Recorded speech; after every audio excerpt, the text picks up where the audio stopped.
ನಾವು ಯಾವಾಗ್ಲೂ ಯಾಕೆ ದೇವರನ್ನ ಬೇಡ್ಕೋಬೇಕು? ನಮ್ಮ ಸಮಸ್ಯೆಗಳೆಲ್ಲ ಹೇಗೆ ಅವನಿಗೆ ತಿಳಿಸ್ಬೇಕು? ನಾವು ಕಷ್ಟಪಡ್ತಿರೋದು ಅವನ ಕಣ್ಣಿಗೆ ಕಾಣಿಸೋದೇ ಇಲ್ವಾ? ಅದು ನಾವು ಹೇಳಿದ್ರೆ ಮಾತ್ರ ಅರ್ಥ ಆಗತ್ತಾ? ಈ ತರ ಸಾವಿರಾರು ಪ್ರಶ್ನೆಗಳು ಪ್ರತಿಯೊಬ್ಬರಲ್ಲೂ ಕೂಡ ಇರತ್ತೆ. ಅಂದ್ರೆ ದೇವರು ನಮ್ಮನ್ನ ಸೃಷ್ಟಿ ಮಾಡಿದ್ದಾನೆ ಅಂದಮೇಲೆ ನಮ್ಮನ್ನ ಹೇಗೆ ನಡೆಸ್ಬೇಕು, ಹೇಗೆ ನಮಗೆ ಒಳ್ಳೇದು ಮಾಡ್ಬೇಕು ಅನ್ನೋದನ್ನ ಮೊದಲೇ ನಿರ್ಧಾರ ಮಾಡ್ಬೇಕಲ್ವಾ? ನಾವದನ್ನ ಬೇಡ್ಕೊಂಡು ಅವನಿಗೆ ಅರ್ಥ ಆಗೋದು ಏನಿದೆ? ಅವನದ್ದೇ ಸೃಷ್ಟಿ ಅಂದ್ಮೇಲೆ ಎಲ್ಲರಿಗೂ ಒಂದೇ ತರ ಒಳ್ಳೇದಾಗ್ಬೇಕಿತ್ತು, ಇದ್ಯಾಕೆ ಪಾರ್ಶಿಯಾಲಿಟಿ ಆಗ್ತಾ ಇದೆ ಅಂತ ಕೆಲವೊಬ್ರು ಪ್ರಶ್ನೆ ಮಾಡ್ತೀರಾ. ಆದ್ರೆ ಈ ಪ್ರಶ್ನೆಗೆ ನೀವು ಯಾವತ್ತಾದ್ರೂ ಉತ್ತರವನ್ನ ನೀವೇ ಹುಡುಕೋ ಪ್ರಯತ್ನ ಮಾಡಿದೀರಾ? ಖಂಡಿತ ಮಾಡಲ್ಲ. ಯಾಕಂದ್ರೆ ನಿಮಗೆ ಬೇಕಾಗಿರೋದು ಕೇವಲ ನೆಗೆಟಿವಿಟಿ. ಅಂದ್ರೆ ನೀವು ಏನಾದ್ರೂ ಒಂದು ತಪ್ಪು ಇದೆ ಅಂದ್ರೆ ಅದರಲ್ಲಿ ತಪ್ಪನ್ನೇ ಹುಡುಕ್ತೀರಾ, ಅದರಲ್ಲಿ ಇರುವಂತಹ ಒಳ್ಳೇದನ್ನ ಹುಡುಕೋ ಪ್ರಯತ್ನ ಮಾಡಲ್ಲ. ಯಾಕಂದ್ರೆ ನಿಮ್ಮದು ತಪ್ಪಲ್ಲ. ನೀವು ಈ ತರ ಪ್ರಯತ್ನ ಮಾಡ್ತಿಲ್ಲ ಅಂದ್ರೆ ಅದು ನಿಮ್ ತಪ್ಪು ಅಂತ ನಾನು ಹೇಳ್ತಿಲ್ಲ. ಆದ್ರೆ ಎಲ್ಲದಕ್ಕೂ ಒಂದು ಕಾರಣ ಇರತ್ತೆ. ಕಾರಣ ಇಲ್ದೆ ಯಾವುದು ಕೂಡ ನಡೆಯಲ್ಲ.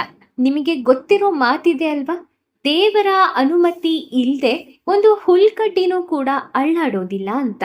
ಸೊ ಹಾಗಾಗಿ ನಾವಿಲ್ಲಿ ದೇವರಿಗೆ ಬೇಡ್ಕೊಂಡ್ರೆ ಮಾತ್ರ ಒಳ್ಳೇದಾಗತ್ತೆ, ಇಲ್ಲ ಅಂದ್ರೆ ಆಗಲ್ಲ ಅನ್ನುವಂತಹ ಮೈಂಡ್ ಸೆಟ್ ಅನ್ನ ಇಟ್ಕೊಳ್ಳೋದು ಬೇಡ. ನಾವು ಮಾಡಿರುವಂತಹ ಕರ್ಮಾನುಸಾರ ಕರ್ಮ ಫಲಗಳು ನಮ್ಮ ಈಗಿನ ಜನ್ಮದಲ್ಲಿ ಪ್ರಭಾವ ಬೀರತ್ತೆ. ಹೌದು, ನಮ್ಮ ಕರ್ಮ ಫಲಗಳ ಮೇಲೆ ನಮ್ಮ ಜೀವನ ನಿರ್ಧಾರ ಆಗಿರುತ್ತೆ. ಇದೆಲ್ಲವೂ ಕೂಡ ಈಗ ನಡೀತಿರೋದಲ್ಲ, ನಾವು ಹುಟ್ಟೋಕು ಮುಂಚೆನೆ.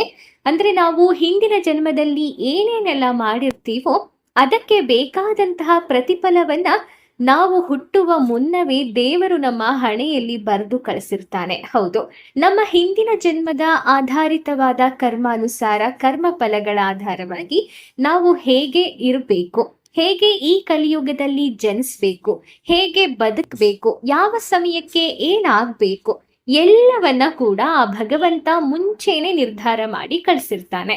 ಆದ್ರೆ ನಮಗೆ ಇದರ ಪರಿವು ಇರುವುದಿಲ್ಲ, ಪರಿಜ್ಞಾನವೂ ಕೂಡ ಇರೋದಿಲ್ಲ. ಯಾಕಂದ್ರೆ ನಾವು ಹುಟ್ಟುವಾಗ ಎಲ್ಲವನ್ನ ಕೂಡ ಎರೇಸ್ ಮಾಡಿ ಕಳಿಸಿರ್ತಾನೆ. ಸೊ ನಾವು ಹೊಸದಾಗಿ ಒಂದು ಸಣ್ಣ ಮಗುವಾಗಿ ಜನಿಸಿದಾಗ ನಮಗೆ ಈ ಪ್ರಪಂಚ ಹೊಸದಾಗಿ ಕಾಣುತ್ತೆ. ನಮಗಿಲ್ಲಿ ನಾವು ಒಂದು ಹೊಸದಾಗಿ ನಾವಿಲ್ಲಿ ಜನ್ಮ ತಾಳಿದಾಗ ಈ ಪ್ರಪಂಚನೇ ನಮಗೆ ಒಂದು ಹೊಸ ರೀತಿ ಕಾಣುತ್ತೆ. ಹಿಂದಿನ ಜನ್ಮದ್ದು ಯಾವುದು ಕೂಡ ನಮಗೆ ನೆನಪಿರೋದಿಲ್ಲ.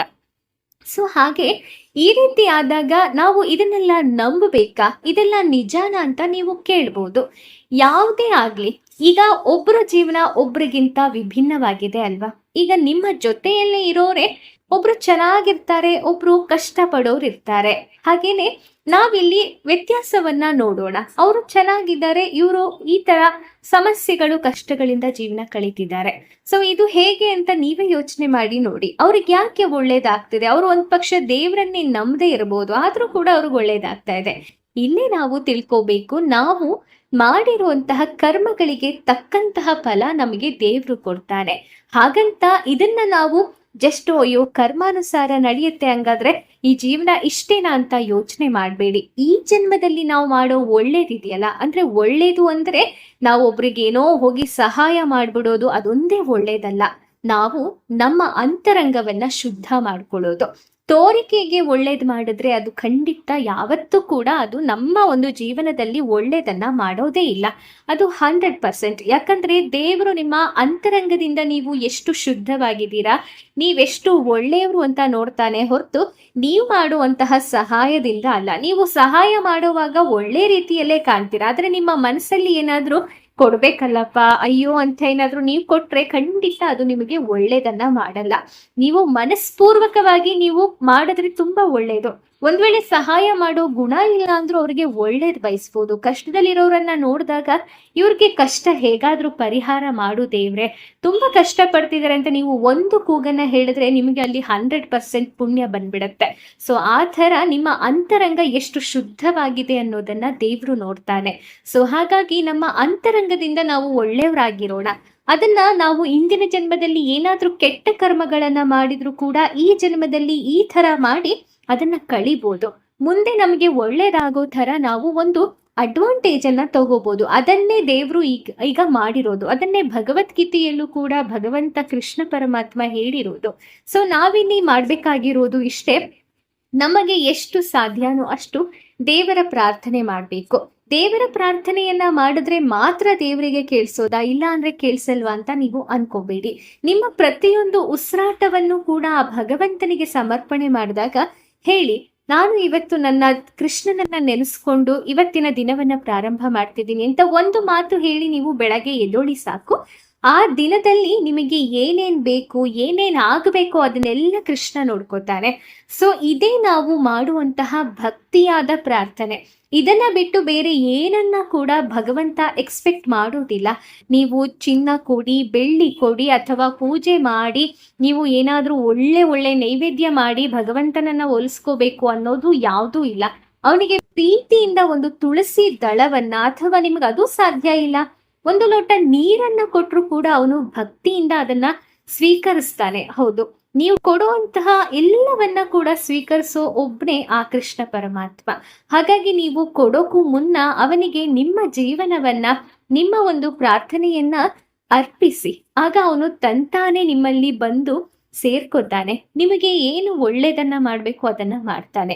ನೀವು ಹೇಳಿದ್ರೆ ಮಾತ್ರ ಅವನಿಗೆ ಅರ್ಥ ಆಗ್ಬೇಕು ಅಂತ ಏನಿಲ್ಲ. ನೀವು ಮಾಡೋ ಪ್ರತಿ ಕೆಲಸದಲ್ಲೂ ಅವನನ್ನ ಸ್ಮರಿಸಿದ್ರೆ ಸಾಕು. ನಿಮಗೆ ಕಷ್ಟ ಬಂದ್ರೂ ಕೂಡ ಅದು ಪರಿಹಾರ ಆಗೋ ಹಾಗೆ ಅವನು ಮಾಡ್ತಾನೆ. ನಿಮಗೆ ಕಷ್ಟ ಬಂದಾಗ ಮಾತ್ರ ದೇವ್ರ ಹತ್ರ ಹೋಗಿ ಕೂತ್ಕೊಂಡು ಪ್ರಾರ್ಥನೆ ಮಾಡಿದ್ರೆ ಅದು ನಿಜಕ್ಕೂ ತಪ್ಪಾಗತ್ತೆ.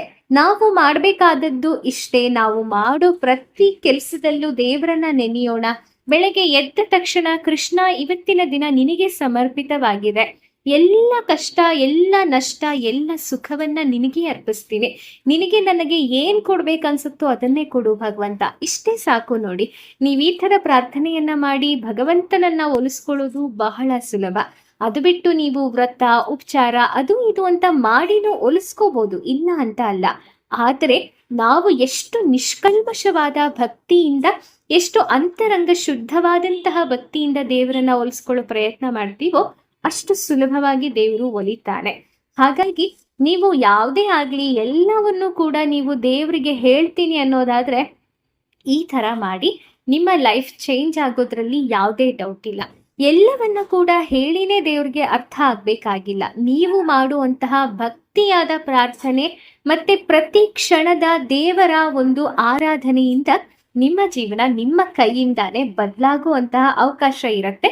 ಸೊ ಹಾಗಾಗಿ ನೀವು ಇವತ್ತಿನ ಈ ವಿಷಯದಲ್ಲಿ ತುಂಬಾ ಚೆನ್ನಾಗಿ ಅರ್ಥ ಮಾಡ್ಕೊಂಡಿದ್ದೀರಾ, ದೇವರನ್ನ ಹೇಗೆ ನಾವು ಸುಲಭವಾಗಿ ಉಳಿಸ್ಕೋಬೇಕು ಅನ್ನೋದನ್ನ ಅಂತ ನಾನು ಅನ್ಕೊಳ್ತೀನಿ. ಸೊ ವೀಕ್ಷಕರೇ, ಇವತ್ತಿನ ಈ ಒಂದು ಸಂಚಿಕೆ ಹಾಗೆ ಈ ಒಂದು ವಿಷಯ ನಿಮ್ಮೆಲ್ರಿಗೂ ಇಷ್ಟ ಆಗಿದೆ ಅಂತ ನಾನು ಭಾವಿಸ್ತೀನಿ. ವಿಡಿಯೋ ಇಷ್ಟ ಆಗಿದ್ರೆ ತಪ್ಪದೇ ಈ ವಿಡಿಯೋನ ಲೈಕ್ ಮಾಡಿ. ಹಾಗೆ ಇದೇ ರೀತಿ ಕಷ್ಟದಲ್ಲಿ ಇದ್ದು ದೇವರನ್ನ ಉಳಿಸ್ಕೊಳ್ಳೋದಕ್ಕೆ ಕಷ್ಟಪಡ್ತಿರುವಂತಹ ನಿಮ್ಮ ಸ್ನೇಹಿತರಿಗೆ, ನಿಮ್ಮ ಪ್ರೀತಿ ಪಾತ್ರರಿಗೆ ಶೇರ್ ಮಾಡೋದನ್ನ ಮರಿಬೇಡಿ. ಹಾಗೆ ಇದೇ ರೀತಿಯ ಅದ್ಭುತ ವಿಚಾರಗಳನ್ನ ತಿಳ್ಕೊಳ್ಳೋಕೋಸ್ಕರ ನಮ್ಮ ಚಾನೆಲ್ ಅನ್ನ ಸಬ್ಸ್ಕ್ರೈಬ್ ಆಗೋದನ್ನ ಮರಿಬೇಡಿ. ವೀಕ್ಷಕರೇ, ಮುಂದಿನ ವಿಡಿಯೋದಲ್ಲಿ ಮತ್ತೆ ನಾನು ನಿಮ್ಮೆಲ್ಲರನ್ನ ಭೇಟಿ ಮಾಡ್ತೀನಿ. ಓಂ ಶ್ರೀ ಕೃಷ್ಣಾಯ ನಮಃ. ಆ ಕೃಷ್ಣ ಪರಮಾತ್ಮ ನಿಮಗೆಲ್ಲರಿಗೂ ಒಳ್ಳೆಯದನ್ನ ಮಾಡಲಿ. ಧನ್ಯವಾದಗಳು.